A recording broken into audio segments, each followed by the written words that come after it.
Bismillahirrahmanirrahim. Assalamualaikum warahmatullahi wabarakatuh. Perkenalkan, nama saya Fitriana Asni dari Universitas Islam Bandung, Fakultas Matematika dan Ilmu Pengetahuan Alam, Prodi Farmasi. Di sini saya akan memaparkan secara singkat hasil dari penelitian saya yang berjudul Sintesis Senyawa Heksapeptida Siklik Analog Pipakolisporin dengan urutan asam amino prolin, lisin, pipakolat, triptopan, beta-alanin, dan fenilalanin dengan metode kombinasi fasa padat dan fasa larutan sebagai kandidat anti malaria.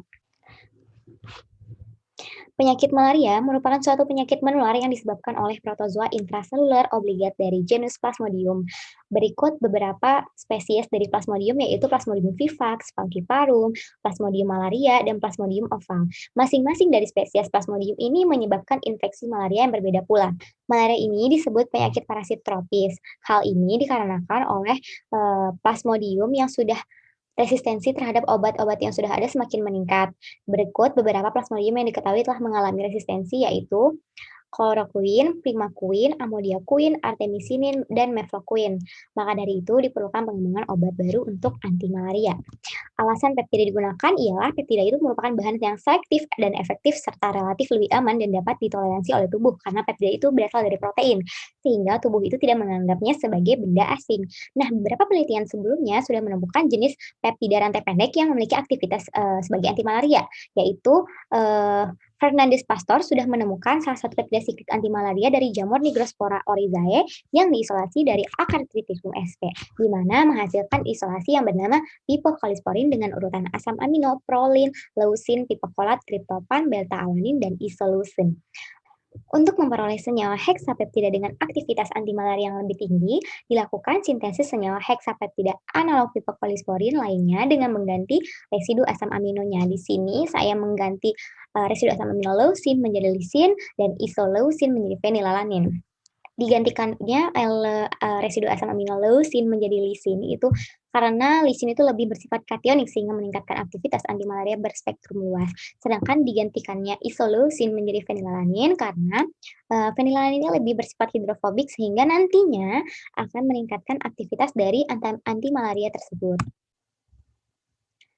Dari pemaparan sebelumnya, maka diperolehlah rumusan masalah pada penelitian ini, yaitu bagaimana cara mensintesis ikatan heksapeptida dengan urutan asam amino prolin, lisin, pipakolat, triptopan, beta-alanin, dan fenilalanin yang dilakukan dengan metode kombinasi fasa padat dan fasa larutan. Tujuan penelitian itu sendiri yaitu mensintesis senyawa heksapeptida siklik dengan metode fasa padat dan fasa larutan. Selanjutnya, metodologi penelitian. Pada penelitian ini dilakukan sintesis heksapeptida siklik analog pipakolisporin yang dilaksanakan di Laboratorium Sentral Universitas Padjadjaran Bandung. Pada penelitian ini menggunakan beberapa asam amino, yaitu prolin, lisin, pipakolat, triptopan, beta-alanin, dan fenilalanin. Metode ini memiliki beberapa tahap pengerjaan, yaitu pengkondisian tabung reaktor, kemudian membuka sisi aktif dari resin dengan dilakukan pengembangan resin, selanjutnya dilakukan pengikatan asam amino pertama pada resin, selanjutnya dilakukan loading resin untuk melihat seberapa banyak asam amino pertama yang terikat pada resin dan untuk memperhitungkan seberapa banyak lagi dilakukan penimbangan asam amino selanjutnya untuk berikatan dengan resin. Yang mana rentang rata-rata loading resin yang baik itu antara 0,1 hingga 0,3 milimol per miligram. Setelah itu dilakukan capping resin yang bertujuan untuk menutup gugus aktif dari resin agar tidak dapat berikatan lagi dengan asam amino lainnya. Selanjutnya dilakukan pelepasan gugus FMOC di asam amino pertama yang bertujuan agar dapat berikatan dengan asam amino berikutnya. Setelah itu dilakukan pelepasan FMOC lalu dilanjutkan dengan uji koronil untuk memastikan bahwa FMOC sudah terlepas, yang mana ditandai dengan terbentuknya warna ungu pada tiap butir resin. Lalu dilakukan penyusunan fragmen peptida serta dilakukan uji koronil kembali untuk memverifikasi adanya ikatan peptida antara asam amino dengan melihat tidak terbentuknya warna pada butir resin. Selanjutnya dilakukan pelepasan resin di heksapeptida linier dan dilakukan pembentukan heksapeptida siklik. Setelah itu dilanjutkan dengan pemekatan dengan menggunakan rotary evaporator yang bertujuan untuk menghilangkan pelarut. Lalu dianalisis menggunakan spektrofotometer massa dengan melihat M per Z atau massa permuatannya. Berikut adalah hasil dari karakterisasi menggunakan spektrofotometer massa. Dapat dilihat hasilnya menunjukkan bahwa heksapeptida linier telah terbentuk, yang mana hasil karakterisasi menunjukkan puncak dengan nilai M per Z 959,4612. Berikut adalah hasil dari karakterisasi menggunakan spektrofotometer massa.